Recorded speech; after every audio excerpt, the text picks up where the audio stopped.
How's the market? It's everybody's favorite question, and people want a quick answer that confirms their suspicions. But the truth of the matter is this: we're in the midst of an evolution in the real estate market. It's not a seller's market. It's not a buyer's market. I think Ryan Serhant said it best when he said, it's a nobody's market. Hi, Emily Farber here, your favorite Iowa YouTubing realtor. I make videos all about Iowa and real estate to help you make smart choices when it comes to real estate in your life. And it is a pleasure to have you join me here, so thank you. Be sure to hit that subscribe and like button down below so you don't miss out. What do most people really want? Is the driving American dream to just be filthy rich, just rolling in it and dripping diamonds, raking in luxury items? Or is it actually just to be financially comfortable? What do I mean by that?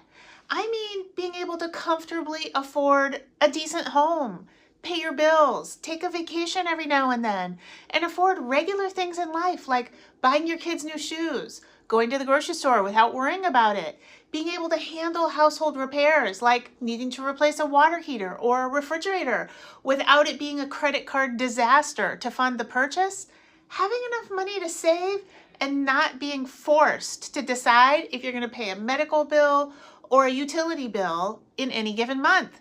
You know, just being able to afford regular life. As it currently stands, the real estate market is not making anybody very happy. It's crummy for sellers and it's crummy for buyers. It's a nobody's market because rates remain high, home prices have risen to unaffordable levels for many homeowners, and people are locked into homes that no longer suit their needs, but they can't really afford to leave. Home sellers are waiting and languishing on the market. Prospective buyers, they're not buying. It's a stalemate all around, with the exception of the luxury market, which falls on the upside of the haves and the have-nots. First, we're going to talk about national trends, but stick around until the end of this video to hear about Iowa City specific data. What's it going to take to change the have and have-not dynamic? Affordability. And I'm not just talking houses, I'm talking about affordability of everything. But do prices ever really come down across the board? Most people would say no. So what is the answer? Give me your thoughts down in the comments, but from my perspective, the answer is wage growth has got to catch up.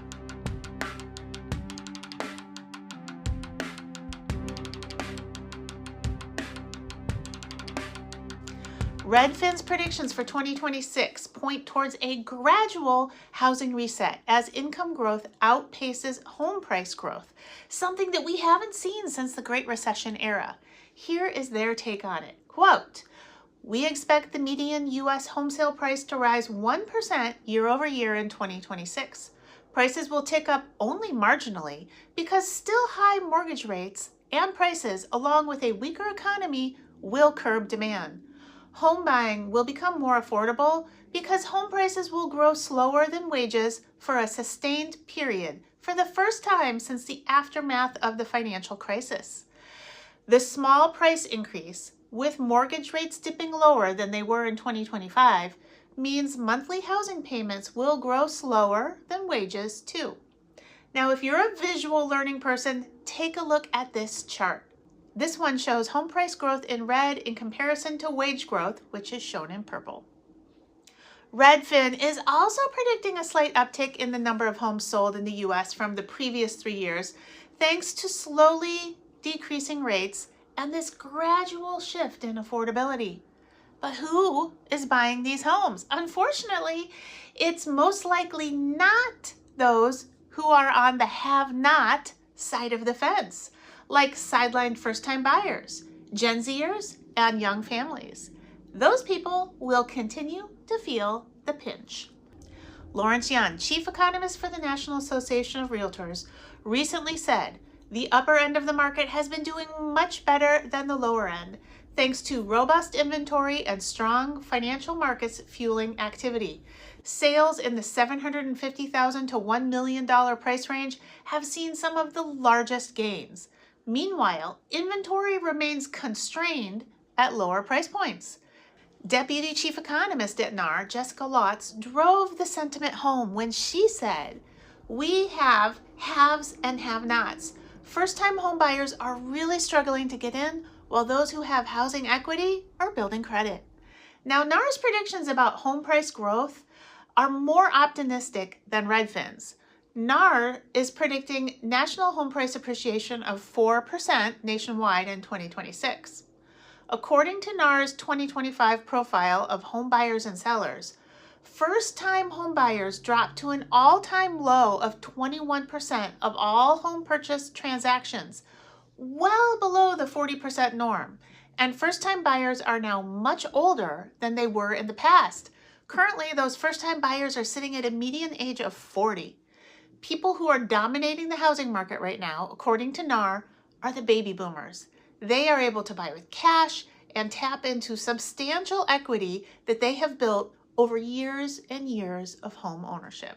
Look, nobody has a crystal ball to see into the future, but the experts who track real estate data love to make predictions about the nation's 100 largest metros. According to Realtor.com, prices are expected to continue to rise in 78 of the U.S.'s largest metro. But the flip side of that coin is that 22 cities on their list of the 100 largest metros are forecasted to see price drops in 2026. Most of these cities looking at decreases in value are in the southeast and west, where those areas where they saw really intense migration and price appreciation during the pandemic. All of that relocation that happened then really fueled it. Take a look at this heat map and the reddish dots. I do think it's interesting that there are two Midwestern cities, the Des Moines Metro and the Omaha Metro, on the list for slight price declines in 2026. So what about the Iowa City Metro? Well, we're not big enough to be on the radar of any place like Realtor.com or Zillow, but when I pull the data for the Iowa City Metro, I can see so far here in mid-December of 2025 that our rate of appreciation for single-family homes, meaning the price increase in the average sold price from 2024 to 2025, is coming in at 3.91%, which is very much on par with our area's typical price appreciation. Of course, that is lower than what we saw during the COVID era. I do not foresee this appreciation number worsening in any way in 2026. I've heard some agents try to tell me that they think appreciation is flat this year, but baby, I have the receipts, and that's just not true. The data doesn't lie, but you might. It's not quite so rosy for the condo market here in Iowa City, though.